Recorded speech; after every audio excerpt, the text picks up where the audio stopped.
Hello and welcome to the Santee Church of Christ Bible Study Rewind, where we take a look at the last lesson that we had the previous Sunday at the Santee Church of Christ in Santee.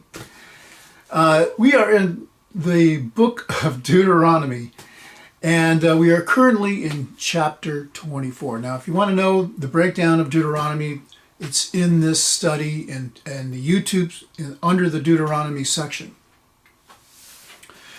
Now, in chapter 24, starts with a law about remarriage. Most specifically, when a woman has been divorced by her husband and she marries another man, specifically the law states that she cannot remarry that man at any given point. So we're going to go over that. This is a very controversial issue during the time of Christ. It is even still today for a lot of different reasons. And I'm just going to try and briefly as possible, go over what we went over in class.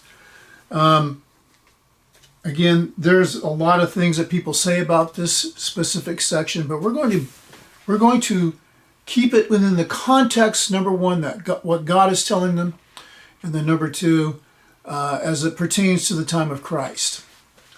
So, I'm reading the literal version. Okay. When a man has taken a wife and married her, and it happens that he finds no favor she finds no favor in his eyes, because he has found a thing of uncleanness in her, and he writes her a bill of divorce, and puts it in her hand, and sends her out of his house. And if she goes out from his house, and goes and becomes another man's wife, and the latter husband hates her, and he writes her a bill of divorce, and puts it in her hand, and sends her out of his house. Or if the latter husband who took her to be his wife dies, her former husband who sent her away is not to take her again to be his wife after she is defiled. For it is a hateful thing before Jehovah, and you shall not cause the land to sin which Jehovah your God is giving you as an inheritance. And then I made sure to include the following verse that says, when a man has taken a new wife, he shall not go out to war, and he shall not be given anything to do. He shall be free at his own house for 1 year, and shall gladden his wife whom he has taken. Okay, we'll get into that part next. But first and foremost is this law about a woman who's been divorced and the restriction of her ever being able to remarry her original husband if her second husband or third husband or whatever the case may be divorces her. She cannot, after being remarried, she cannot go back to that original husband. It's pretty straightforward. So there were, in all of my reading and research, I really struggled to find a lot of information on this. I know what people believe today, and I was able to find out what people believed in the day of Christ. And the person who wrote the book, this lesson book, asked that we look at what Jesus says about it. We will take a look at that in a second. First and foremost, what we find here are two words. This thing of uncleanness. And this became a point of contention in Israel as to what the interpretation is of it. The word ervat means some sort of nakedness. And there's a lot of other things that it refers to. So there are a lot of implications there. And the other word is davar, which is simply a thing. So we have to understand that people were divorcing during this time. We also need to understand in the culture, men were the ones who typically would ask for a divorce. Typically women would not ask for a divorce. Although we find that during even this time, and maybe later as well, women were given the okay to make a divorce if the husband was not providing for her, or if he was physically abusing her, along with, I think, one other reason. But it was very rare that a woman would divorce her husband.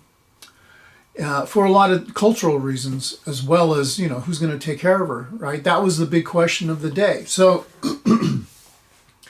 it was noted in my reading that in some of the places where I read that some of the men who were being divorced, if they did not agree to a divorce by their wife, and they were abusing their wives, the elders of the city would actually beat the man with sticks until he signed over a certificate of divorce. So we see that divorce is happening. That's the first thing we have to get into our minds. It isn't like today. The courts were a lot different, and you had to have a good reason,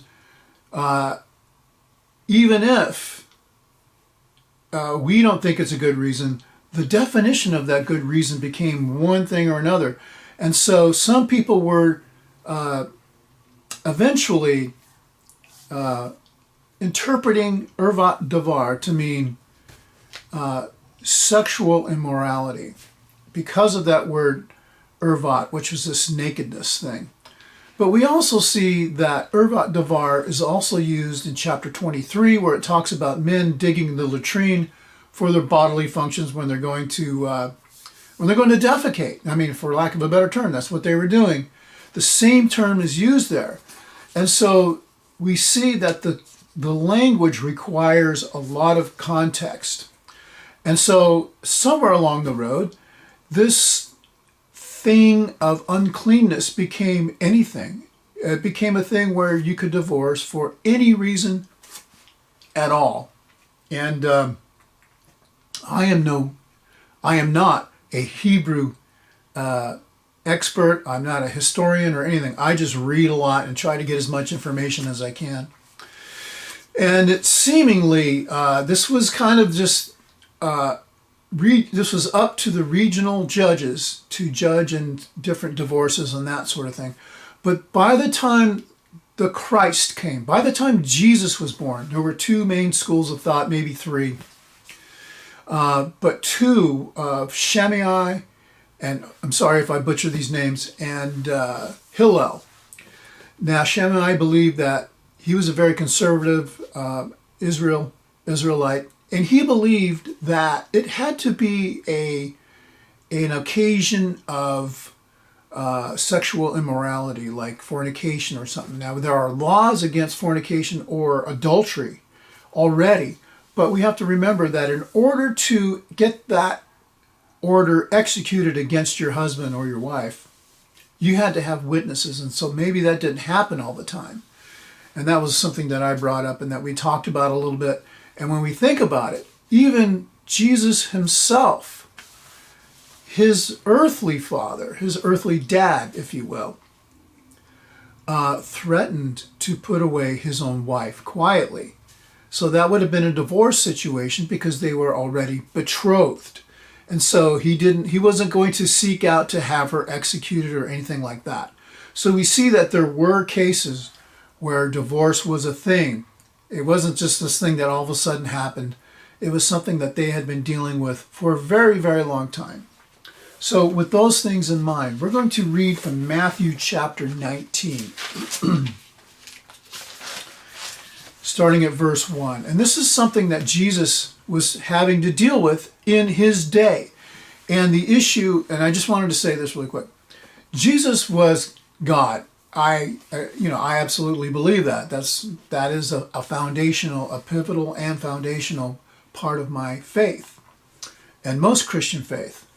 But when he was here, he was a man, and as a man, he was a political figure as well as a teacher and a rabbi. Maybe not a rabbi; people wouldn't call him rabbi, but a teacher anyway. And so we have to understand during that day that Jesus was a political figure who people wanted to smear and cause him to have a bad name. So this is what his opponents would do whenever they would question him. In this text, it's going to say that they were tempting him. All they're really trying to do is smear his name. And we have to understand that it didn't matter what Jesus answered here, that whatever he answered, somebody wasn't going to like the answer, because people didn't agree during that day, just like today. They just didn't agree. And so no matter what he said, somebody was going to go away thinking, well, I don't like what he says about that. Because not only was religion, it was also tied to the political, it was a theocracy. So in a sense, under the rule of Rome. So let's get through this, and then I just want to bring in some other issues that were going on during the time of Jesus. It happened when Jesus had finished these words, he moved from Galilee and came to the borders of Judea beyond the Jordan, and great crowds followed him, and he healed them there. And the Pharisees came near to him, tempting him, and saying to him, "Is it lawful for a man to put away his wife for every reason?" But answering, he said to them, and this is an insult. You have to understand this. He's saying, you guys are supposed to know, but you don't. So he says, have you not read, he who created them from the beginning, created them male and female? And he said, for this reason, a man shall leave father and mother, and shall be joined to his wife, and the two shall become one flesh. So that they are no longer two, but one flesh. Therefore, what God has joined together, let not man separate. They said to him, why then did Moses command to give a bill of divorce and put her away? And this is what they're talking about in Deuteronomy. And Jesus says to them, in view of your hard-heartedness, Moses allowed you to put away your wives. From the beginning, it was not so. And I say to you, whoever shall put away his wife, if not for fornication, and shall marry another, that one commits adultery. And the one who marries her who has been put away commits adultery. So that is what Jesus said about it. And I'm not going to get into all the interpretations that are out there today. The question is, how does Jesus address it? Well, it's pretty simple. Jesus points out the fact, and like I said, he insults them when he says, have you not read? That is an insult to a teacher of the day. He says, have you not read? Meaning, you're not even addressing the proper thing. What they were addressing was this 1,500-year-old law that God put in place for people who divorce. And they were saying because of that, it was allowing them to divorce. And what Jesus doesn't say is, this law is not about divorce. This is a contingency law for when you divorce. But let me tell you, he says basically, let me tell you what God really thinks about divorce. And he goes back to the beginning of time, where he is the one who established marriage between a man and a woman, and lays down the real law to them that they had been getting divorced all this time, mostly because of their hard-heartedness. Now, there were other times that, from a legal standpoint, a person needed to get divorced because their husband was dead and they needed to remarry somebody else or something like that. So this is what he does, is he takes it all the way back to the beginning and says, you're not even looking at this correctly. And Jesus makes an occasion to further ingrain his enmity between him and the leaders of the day. And I don't think he was doing it purposefully. I think because of the way he taught, that's what made them hate him. So a couple of other quick things. We have to understand, like I said, Jesus was this political figure who they wanted to slander, and they tried to in this instance, but he ends up turning them upside down with his proper teaching. We have to understand that during that time, the king of the day was Herod. Herod was not of the lineage of David, but he was liked by Rome. He was a puppet king. And so by the true standard by which God said that David would always have a king for Israel, they were not following what God wanted to begin with, because Herod was a false king. He was Hebrew, but only in the sense that he was an Edomite. So yeah, in that sense, but he was not of the 12 tribes. Not even of the 12 tribes. So here you've got a guy who's kind of an outsider in a sense, but the Israelites were fine with it because at that point they had so much trouble with Rome, and Rome was threatening them all the time. They were being occupied by these people. Rome was a formidable killing machine. And you just didn't mess around with them. And so they were more than happy, maybe not happy about it, but they were, they saw the writing on the wall.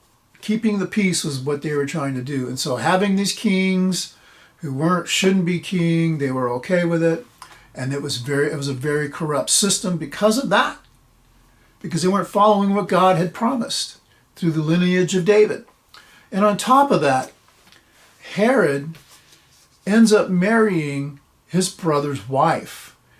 And so we can see that even during this day, this question was a big deal to these people because they wanted to think that what they were doing was in accordance with God's rule and with his laws and everything. And Jesus is basically telling them, no, not really. John the Baptist, he loses his head over what he does, speaking out against Herod and Herodias. And I just wanted to mention that even during that day, Josephus wrote about this.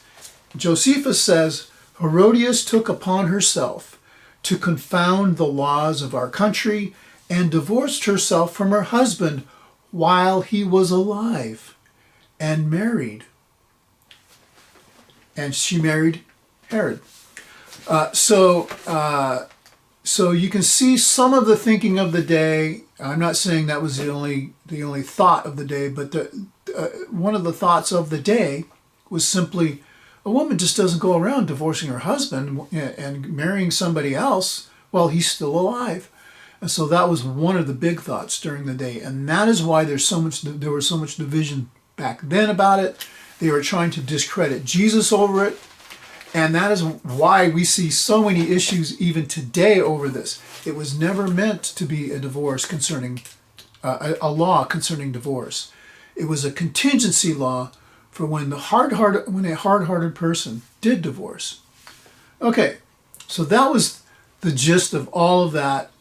And there's a lot of other things out there that people want to talk about when it comes to marriage and divorce and all that I'm not going to get into. But my main point at the end of the class is verse 5, where it talks about a man not doing anything, not going to war or doing anything for a year once he's married, maybe betrothed even. And he needs to make his wife happy. And it's no mistake that law would come right after this law about a hard-hearted person who's divorcing his wife. And the idea here is God is ordering. He's ordering a romantic love. You need to make your wife happy. And anybody who's been married for any amount of time comes to understand what that really means. It's not about necessarily giving somebody stuff.